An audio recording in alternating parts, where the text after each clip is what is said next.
कितने दिन पहले, क्योंकि सबसे ज्यादा जरूरी दिमाग में यही रहेगा कि कितने दिन पहले परीक्षा की घोषणा होगी, कितने दिन पहले परीक्षा की घोषणा हो जाएगी। ये सबसे इंपॉर्टेंट सवाल है बच्चों का कि सर ऐसा ना हो कि 20 दिन ही बाद एग्जाम हो जाए, ऐसे पता लगे 20 दिन पहले। ऐसा नहीं होगा सर, पहले हुआ है ऐसा। मैं बता दूं, अगर पहले हुआ था तो पहले मजबूरी थी कि फरवरी में एग्जाम कराना ही कराना है, क्योंकि फिर आचार संहिता लग रही थी। हालांकि आचार संहिता के दौरान भी एग्जाम हुए हैं, लेकिन आपको पता है यूपी स्टेट कानून के मामले में थोड़ा सा स्ट्रिक्ट है, तो यह कहीं भी मतलब बहुत महीनों पहले उसको मतलब डेप्लॉयमेंट शुरू कर देते हैं कि भाई इलेक्शन में ऐसे ऐसे तैयारी रखिए। ठीक है, तो आप ये समझ लीजिए कि इस मामले में अभी आपकी परीक्षा की जो घोषणा है वो कितने दिन पहले होगी। मुझे ऐसा लगता है पर्सनली कि आपके एग्जाम से कम 2-3 महीना पहले पता चल जाएगा। ये कम से कम समय है। ठीक है, ऐसा कभी नहीं होगा कि 20 दिन पहले या महीना पहले या 40 दिन पहले आपको पता चले। पिछली बार भी अगर आप हिसाब लगाओगे तो आप ये देख लीजिए, लेटर भी मैंने शायद उस व्हाट्सएप में डाला था 17-18 फरवरी का जो आपका एग्जाम हुआ, तो उसमें भी आपको 1 महीने से ज्यादा पहले पता लग गया था। पर वहां लिमिटेशंस थी इसी डेट में, क्योंकि आगे फिर डेट्स नहीं थी। सॉरी, वो 11 तारीख का जो मतलब आपका एग्जाम की डेट थी 11 और 7 18। हाँ, 11 का तो आरओ का, और फिर 18 का था 17 और 18 का यूपी पुलिस का, और उसके बाद बहुत सारे एग्जाम्स और लगे थे, तो यही डेट एक खाली थी जिसमें वो करा सकते थे।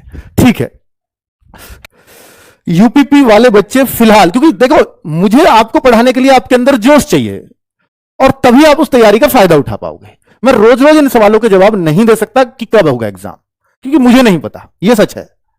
यूपीपी वाले बच्चे फिलहाल किस पर ध्यान दें? ये यूपीपी वाले बच्चों पे थोड़ा सा जो है कंफ्यूजन में है। कभी एसएससी जीडी की भर्ती आ जाती है, या कभी सीजीएल, कभी सीएचएसएल या सीपीओ, बहुत सारी चीजें उनके दिमाग में चल रही हैं, तो वो किस पे ध्यान दे? भाई मैं एक सिंपल सी बात कह रहा हूं, जीडी ले लो, सीजीएल सीएचएसएल तो भूल जाओ। अगर आपके पास रोजगार नहीं है फिलहाल और आप एक रोजगार ढूंढ रहे हैं कि मुझे केवल रोजगार मिल जाए, तो फिर इससे आसान मौका नहीं है, इस भर्ती से आसान। फिर आप कुछ और मत ढूंढो, फिर आप सोच लो कि सिर्फ और सिर्फ मुझे यूपी पुलिस की तैयारी करनी है, इसी पे फोकस करना है। यह भर्ती ठीक है, अगस्त में पेपर नहीं हुआ, सितंबर में हो जाएगा, अक्टूबर में हो जाएगा, दिसंबर में हो जाएगा, पर यह भर्ती क्लियर होनी है। और यह जब जिस दिन क्लियर हो उस दिन मुझे निराशा हाथ नहीं लगनी चाहिए। यह टारगेट होना चाहिए, स्पेशली यूपी वाले बच्चों का। और यूपी वाले बच्चों के लिए यूपी पुलिस बुरी नौकरी तो नहीं है ना? तो और सपने देखते हैं बच्चे इस भर्ती में जाने के लिए। लेकिन अगर आप ये कहते हो कि भाई मैं तो ठीक ठाक होशियार हूं, भाई एसएससी जीडी में भी इससे मुश्किल होगा सिलेक्शन लेना। मैं फिर बोल रहा हूं, यूपी पुलिस वालों का फोकस तो यूपी पुलिस से अलग नहीं होना चाहिए।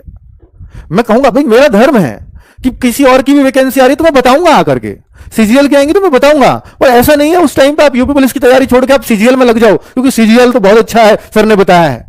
लेकिन आप सीजीएल, अब एक बच्चा कहता है मैं यूपीएससी की तैयारी कर रहा हूं, वो 12th में अच्छे परसेंटेज लेके आया 90-95, वो यूपीएससी से कम के सपने ही नहीं देखता।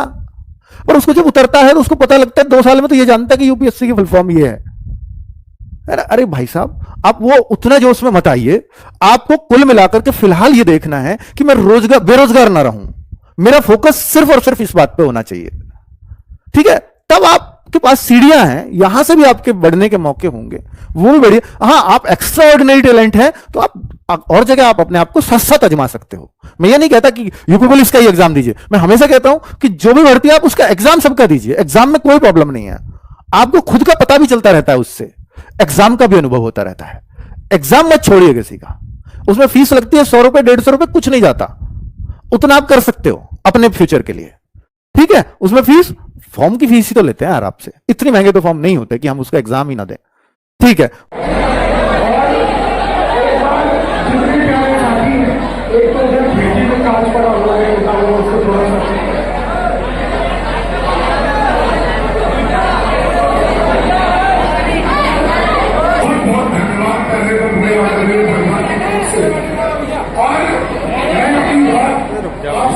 इतनी छोटी सी लिखने आया क्योंकि हम लोग आपके बीच में इतनी दूर से चल के आए। हमारे सब्जीर सर हैं, हमारे डीके सर हैं, शिवम सर हैं, और हमारे आपके रोहित सर हैं। ठीक है, तो सबसे पहले ये बात याद रखना कि जो तुम्हारी मेहनत है वो मेहनत बर्बाद नहीं जानी चाहिए। और पहले तो इस प्रयास की धरती को मैं प्रणाम करता हूँ जो न्याय की धरती रही है, और प्रणाम हर उस माता पिता को करता हूँ जो एक